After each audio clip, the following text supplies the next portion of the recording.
2010, the deep state had the Rockefeller Foundation script a plan to introduce martial law and a permanent method for total control of the citizenry.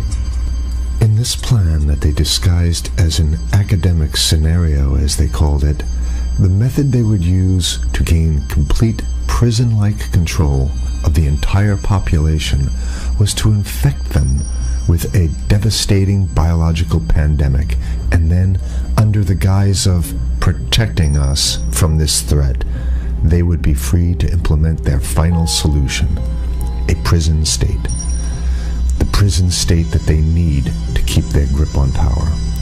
As usual, the fascists disguise their crimes as helping us, and as is typical of this new type of fascism, they always make the claim that we the people are begging them to have more and more control over us. As you watch this video, remember that the deep state concocted this scheme in 2010 as a quote-unquote simulation of what is to come. The following is proof that the deep state is behind these viral pandemics. Absolutely positively, pandemics are now the tool of choice for the fascists, known as the deep state, and the private contractors that they contract these pandemics out to. For the deep state, to make an international pandemic isn't even a high-tech operation, it's a no-tech operation. It's easy. A simple vial of Ebola, SARS, MERS, Spanish flu, or coronavirus, or whatever they come up with in their secret bioweapons lab, is all they need to bring the world into their total control. The only thing you have to remember is if they can do it, they will do it, which means they already have done it. The ruling establishment has a lot of, they will stop at nothing to complete their toolkit of control, right? So one of the things that has been missing from the toolkit of total control has been quarantines and curfews, right? Mm-hmm. So now, welcome to the new world in America, where to get on a bus, to go through a subway station, if you think that the procedures at the TSA are onerous, right? Guess this is coming to a bus depot near you. It's a more invasive way, and the ruling class needs this because, let me say, if the ruling class ever saw wide-scale civil unrest, you'd see an Ebola outbreak in America right away. Okay, so this is, what you see is that Ebola is another tool in the toolbox of the ruling class control. Yeah, to keep down absolutely, repression. Positively, 100%. This is a tool. Right. Ebola doesn't just magically start spreading. Mm-hmm. And then we have this doctors that come back here. The white people, of course, live. Mm-hmm. The two whites who got it or survived. All the black people that get it die. Right? It's very possible that these one of these NGOs over there is going around with a veil of Ebola or spreading it from a small plane onto villages. The point is to get hundreds of thousands of people infected with it and create the next phase of control. Now, one of the things I'd like to show to back up my my claims here. Here's a document from the Rockefeller Foundation. Rockefeller Foundation, right there. You can zoom in on that, where my finger is. It's called Scenarios for the Future International Development, the Rockefeller Foundation. All right. Okay. Let's take a look at what they're saying here. This is something like a 50, 60-page document. I'd like you to go to page 18, if you can look at this up on the internet, but I'll read it off to you. It's called lockstep, lockstep. And this is a phrase that I used right after 2001 when I saw the entire system of the United States, including the population, were in lockstep. So the Congress went along, and yes, it was Osama bin Laden, and the people waved their flag and said, I hate, hate, hate, hate, and everything was in lockstep. Well, in 2010, they published this, Rockefeller Foundation, and here's what they're saying.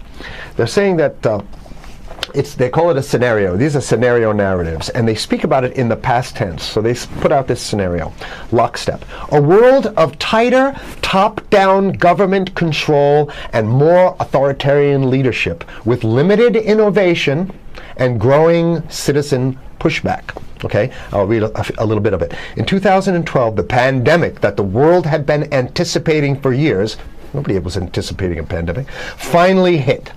Unlike 2009's H1N1. This new influenza strain originating from wild geese. They use some scenario, but this is Ebola they're talking about. Ahead. Even the most pandemic-prepared nations were quickly overwhelmed when the virus streaked around the world, infecting nearly 20% of the global population and killing 8 million in just 7 months, the majority of them healthy young adults. The pandemic also had a deadly effect on economies. You can see the agenda.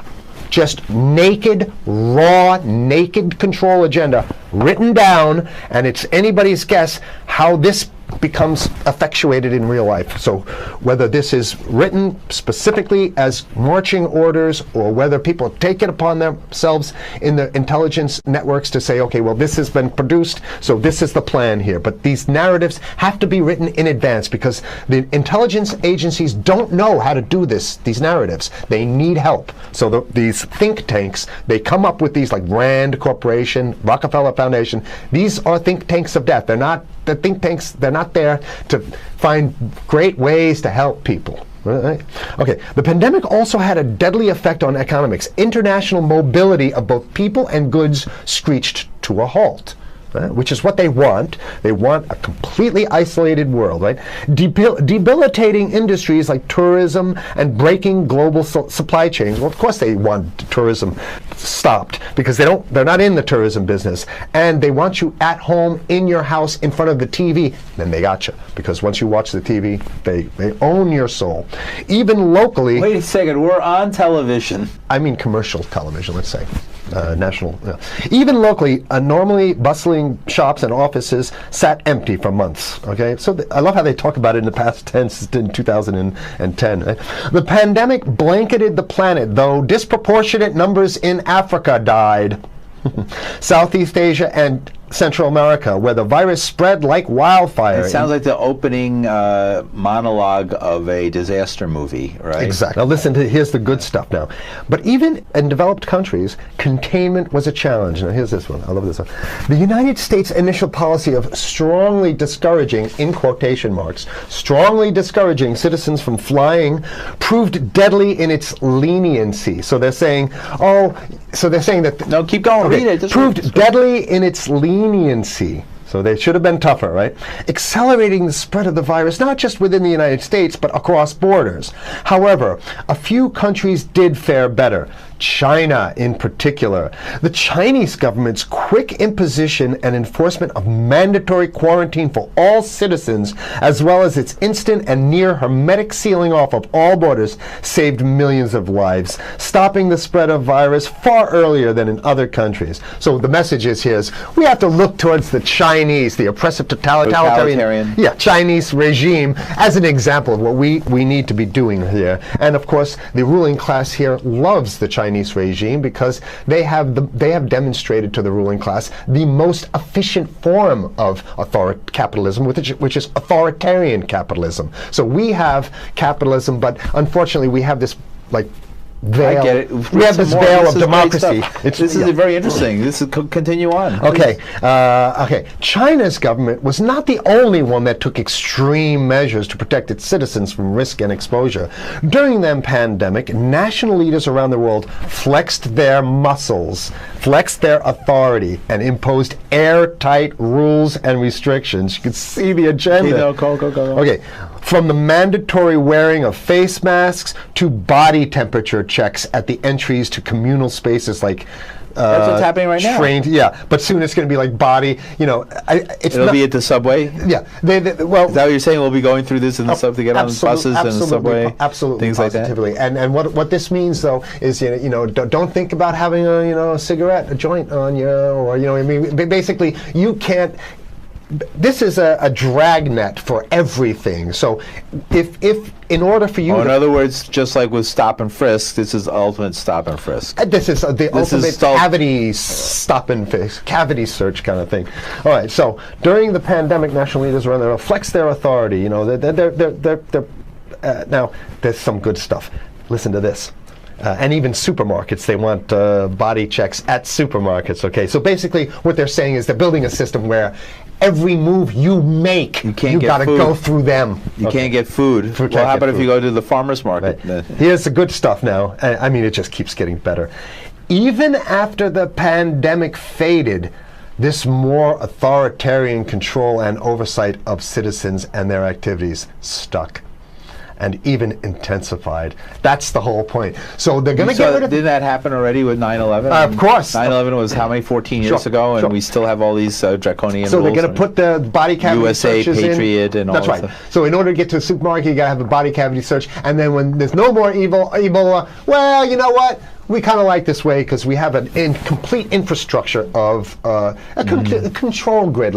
In order to protect themselves from the spread of increasingly global problems, from pandemics and national terrorism to environmental crisis and rising poverty, leaders around the world took a firmer grip on power.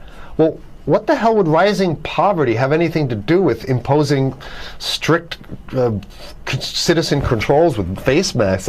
So they're very sloppy stuff here. At first, the notion of a more controlled world gained wide acceptance and approval. I'm sorry. Nobody likes this stuff. They're just saying it.